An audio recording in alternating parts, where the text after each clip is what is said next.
దరిద్రము తొలగిపోయెని నీవు సెలవీయగా, శూన్యం సృష్టిగా మారిని నీవు సెలవీయగా, మారా మధురం మాయని నీవు సెలవీయగా, దురాత్మలు పారిపోయెని నీవు సెలవీయగా, దరిద్రము తొలగిపోయెని. మోషే ప్రార్థించగా మన్నాను ఇచ్చితివి, ఆ మన్నా నీవే యేసయ్యా. ఎలియా ప్రార్థించగా ఆహారమిచ్చితివి, నా పోషకుడవు నీవే కదా. మోషే ప్రార్థించగా మన్నాను ఇచ్చితివి, ఆ మన్నా నీవే యేసయ్యా. ఎలియా ప్రార్థించగా ఆహారమిచ్చితివి, నా పోషకుడవు నీవే కదా. నీవు సెలవీయగా, శూన్యం సృష్టిగా మారిని నీవు సెలవీయగా, మారా మధురం మాయని నీవు సెలవీయగా, దురాత్మలు పారిపోయెని నీవు సెలవీయగా, దరిద్రము తొలగిపోయెని.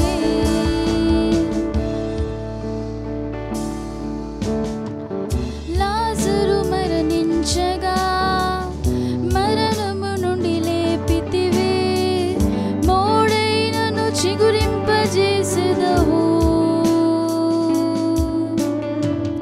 కానాన్ వివాహము ఆగిపోవుచుండగా నీ కార్యముతో జరిగించితివే, నీ కార్యముతో, నీ కార్యముతో, నీ కార్యముతో, నీ కార్యముతో, నీ కార్యముతో, నీ కార్యముతో, నీ కార్యముతో, నీ కార్యముతో సెలవిమయా, సెలవిమయా, ఈ క్షణమే యేసయ్యా. సెలవిమయా, సెలవిమయా, ఈ క్షణమే యేసయ్యా. సెలవిమయా, సెలవిమయా, ఈ క్షణమే యేసయ్యా. సెలవిమయా, సెలవిమయా, ఈ క్షణమే యేసయ్యా. నీవు సెలవీయగా, శూన్యం సృష్టిగా మారిని నీవు సెలవీయగా, మారా మధురం మాయని నీవు సెలవీయగా, దురాత్మలు పారిపోయెని నీవు సెలవీయగా, దరిద్రము తొలగిపోయెని నీవు సెలవీయగా, శూన్యం సృష్టిగా మారిని నీవు సెలవీయగా, మారా మధురం మాయని నీవు సెలవీయగా, దురాత్మలు పారిపోయెని నీవు సెలవీయగా, దరిద్రము తొలగిపోయెని.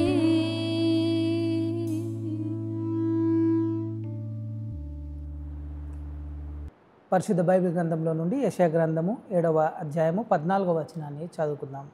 యెషయా గ్రంథము 7వ అధ్యాయము 14వ వచనం.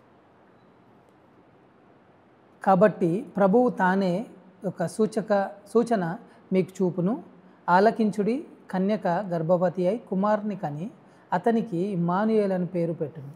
దేవుడు తన పరిశుద్ధ వాక్యము మన వెనుకల్లో దీవించుగాక. ప్రార్థించుకుందాం. మహోన్నతుడా మా దేవా, మీకు వందనాలు, స్తోత్రాలు. ఈ ఈ 40 దినాల ధ్యానంలో తండ్రి ఈ రీతిగా మేము ఈ ఉదయకాల సమయాన మీ పాదాల చెంత చేరి మీ వాక్యపు వెలుగులో మా జీవితాలని పరీక్షించుకొనడానికి ఇచ్చినటువంటి శ్రేష్టమైన సమయాన్ని బట్టి మీకు వందనాలు. మీ వాక్యాన్ని మేము ధ్యానిస్తుండగా మా నోటి మాటలు, మా అందరి హృదయ ధ్యానములు మీ దృష్టికి అంగీకారం మగునట్లు చేయమని, మమ్మల్ని బలపరచమని, మా యొక్క జీవితాలను తండ్రి ప్రభువా మీ వాక్యపు వెలుగులో సరిచూసుకొని తండ్రి ప్రభువా మరి మీ యొక్క తండ్రి జ్ఞానం చేత నింపబడి మీకు దగ్గరగా జీవించడానికి మీ కృపను మాకు అనుగ్రహించమని యేసు పరిశుద్ధ నామమున వేడుకుంటున్నాం తండ్రి. ఆమేన్. దేవుని నామమునకు మహిమ కలుగును గాక. గత కొన్ని దినాలుగా ఈ యొక్క 40 దినాల ధ్యానములో living like Jesus, the power of his names, యేసులా జీవించుట, ఆయన నామంలో ఉన్నటువంటి శక్తిని చూడడానికి దేవుడు తన కృపను మనకు అనుగ్రహిస్తూ ఉన్నాడు. అనేక నామాలని చూస్తూ వస్తూ ఉన్నాం. ఈ దినము మనందరికీ పరిచయం ఉన్నటువంటి చాలా ప్రసిద్ధి చెందినటువంటి నామాన్ని మనము ఈ దినాన చూద్దాం. ఎందుకొరకంటే ఇమ్మానుయేల్ అనేటటువంటి నామాన్ని ఈరోజు మనము ధ్యానిద్దాం. ఎందుకంటే అనేక పర్యాయాలు ఈ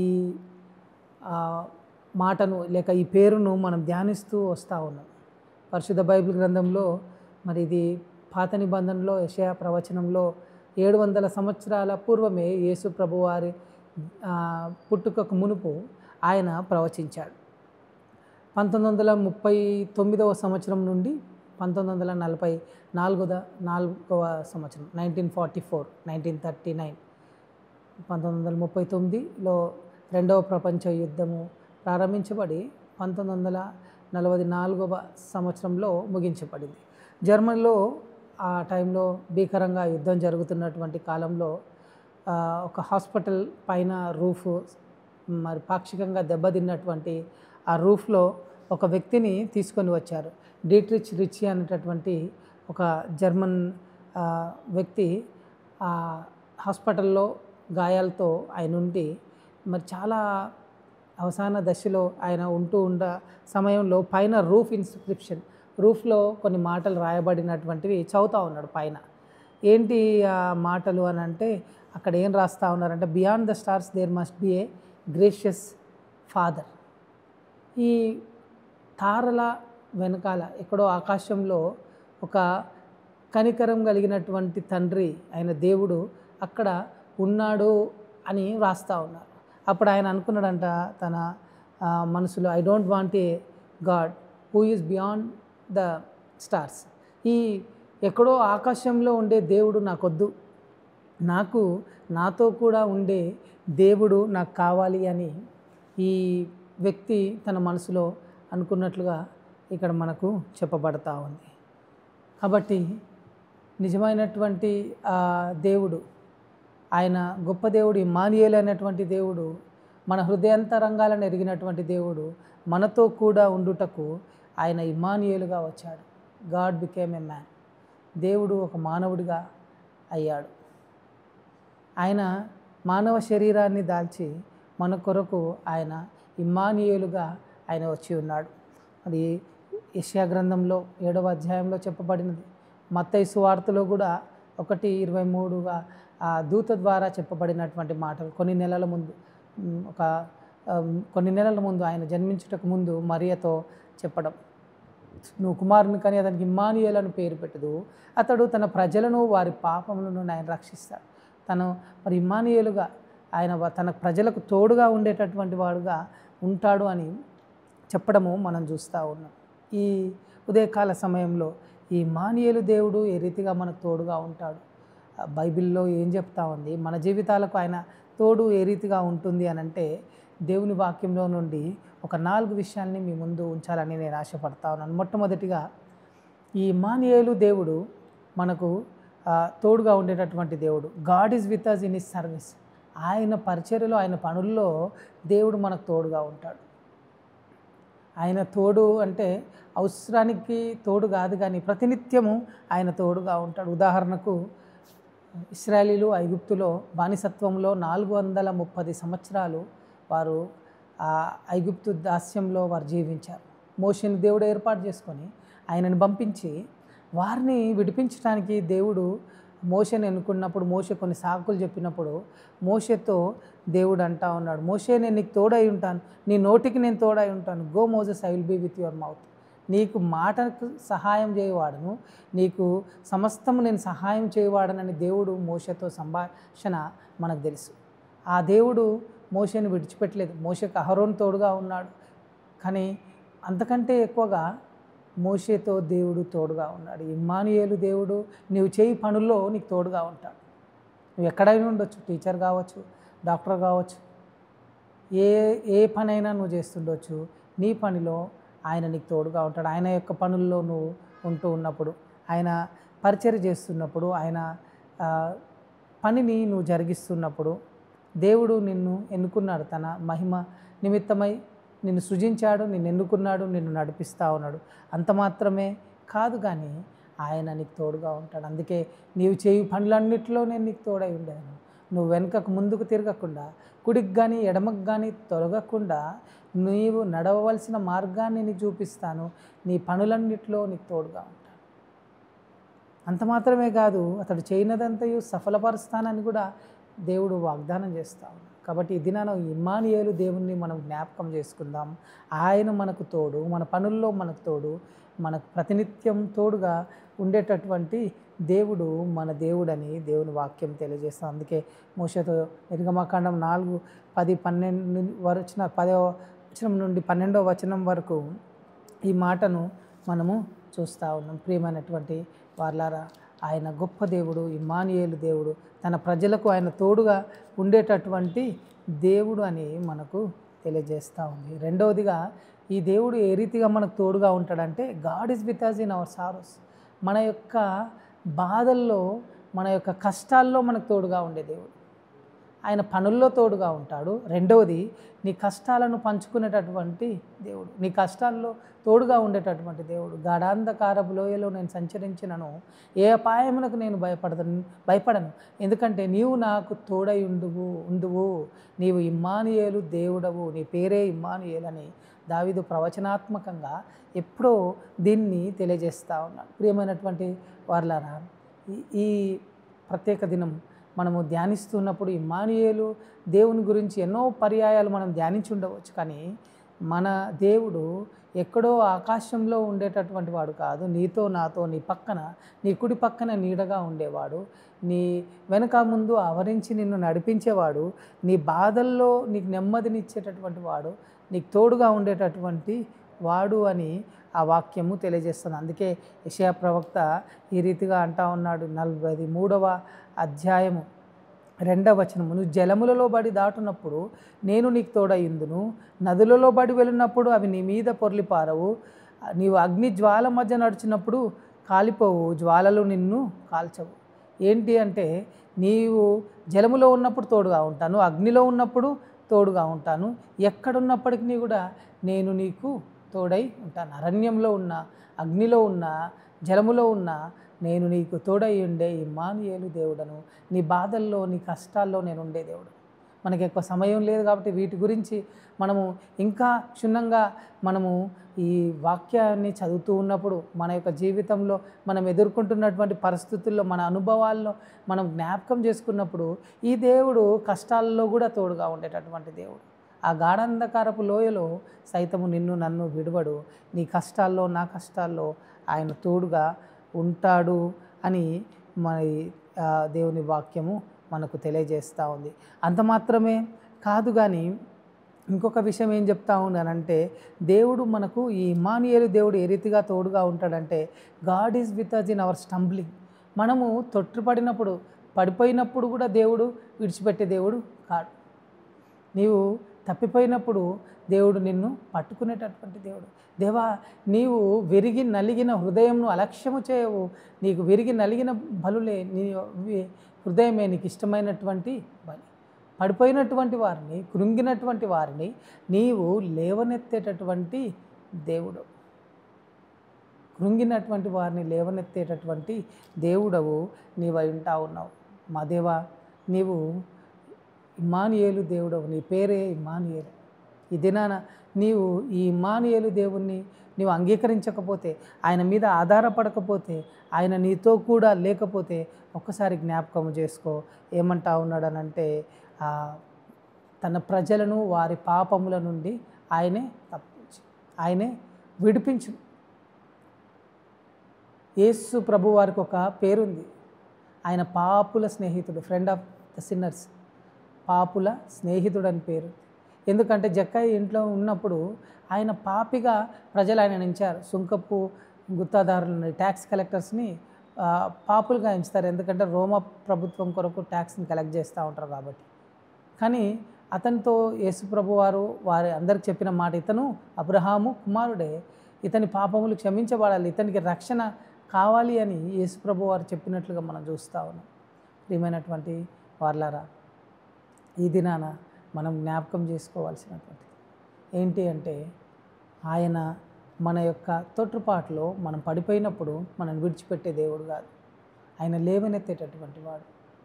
ఆయన తన యొక్క వాత్సల్య బాహుల్యం చొప్పున మనల్ని కనికరించే మన గొప్ప దేవుడు అయి ఉంటా ఉన్నాడు. ఈ దినాన నేను పడిపోయాను, నేను రాలేకపోతా ఉన్నాను, లేవలేకపోతున్నాను అనుకుంటే ఆ ఇమ్మానుయేలు దేవునిపై నువ్వు ఆధారపడు. ఆయన నిన్ను లేవనెత్తుతాడు. నీకు ఇలాంటి సమయంలో సహితము ఆయన తోడుగా ఉంటాడు. ఆయన పనిలో తోడుగా ఉంటాడు, ఆయన కష్టాల్లో తోడుగా ఉంటాడు, ఆయన మనం పడిపోయినప్పుడు సహితము ఆయన తోడుగా ఉంటాడు అని అంటున్నాడు. చివరిగా ఏమంటుందంటే దేవుని వాక్యము, God is with us in our struggles, he is with us in his service, he is with us in our sorrows, he is with us in our stumblings, he is with us in our struggles. ఆయన మన కష్టాలలో తోడుగా ఉంటాడు. ఈ మనిషి జీవితము cradle to grave, పుట్టినది మొదలుకొని చనిపోయే వరకు ప్రతినిత్యం కష్టాలు అనేవి మనం ఎదుర్కోవాల్సిందే. ఒకటి అయిపోతే ఇంకొకటి, ఒకటి అయిపోతే ఇంకోటి. ఎవరు కూడా కష్టాలు లేవని చెప్పరు. ఎవరు చెప్తారంటే చనిపోయిన వారు మాత్రమే. బ్రతికిన వారికి ఏదో ఒక స్ట్రగుల్ అనేది మనం అవుతూనే ఉండాలి. ఆరోగ్యపరం కావచ్చు, ఆర్థిక పరం కావచ్చు, మానసికమైన కావచ్చు, ఏవైనా కూడా ఈ కష్టాల గుండా దేవుడు మనకు తోడుగా ఉంటాడు అని దేవుని వాక్యము మనకు తెలియజేస్తూ ఉంది. ఈ ఇమ్మానుయేలు దేవుడు నిన్ను నన్ను విడిచిపెట్టేటటువంటి దేవుడు కాదు అని మరి దేవుని వాక్యము మనకు తెలియజేస్తూ ఉంది. ఈ ఒక విషయంలో ఏం చెప్తా ఉంది అని అంటే, హెబ్రీలకు రాసినటువంటి పత్రిక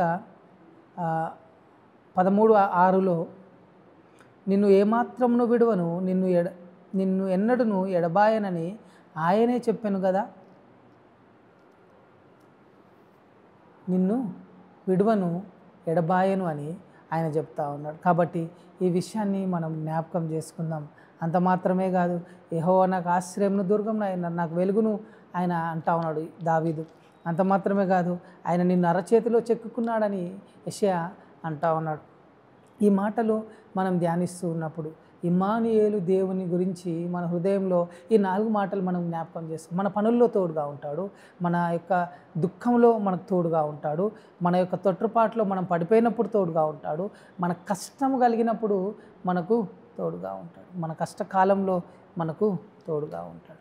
కాబట్టి ఈ మాటలు మన హృదయంలో ఉంచుకొని ఆ ప్రకారం ఇమ్మానుయేలు దేవుణ్ణి మనము జ్ఞాపకం చేసుకొని ఆయన మనకు తోడుగా ఉన్నాడని ఆయన యొక్క తోడ్పాటును మనం గ్రహించుదాం. ఆయన మనతో సదాకాలం ఉండేటటువంటి వాడు. ఈ కొద్ది మాటలు మనందరి వినికిడిలో దేవుడు దీవించును గాక. ఆమేన్. ప్రార్థించుకుందాం. మహోన్నతుడ మా దేవ, మీకే వందనాలు. ఈ ఉదయకాలము ఈ శ్రేష్టమైనటువంటి నామం ఇమ్మానుయేలు నామం. తండ్రి, మీరు మాకు తోడుగా ఉన్నారని, మేము మీతో నడవడానికి, మీకు దగ్గరగా జీవించడానికి మమ్మల్ని సిద్ధపరచమని, మా పనుల్లో తోడుగా ఉండే దేవుడు, మా యొక్క కష్టాల్లో తోడుగా ఉండే దేవుడు, మా దుఃఖంలో తోడుగా ఉండే దేవుడు, మా యొక్క మరి తండ్రి పడిపోయిన స్థితిలో మమ్మల్ని లేవనెత్తి తోడుగా ఉండే దేవుడు, మా యొక్క కష్టాల్లో తోడుగా ఉండే దేవుడు మీరే అంటున్నారు. ఈ మాటలు మా హృదయంలో విత్తబడి ఫలించులాగున మీ కృపను అనుగ్రహించమని యేసు పరిశుద్ధ నామమున వేడుకుంటున్నాం తండ్రి. ఆమేన్.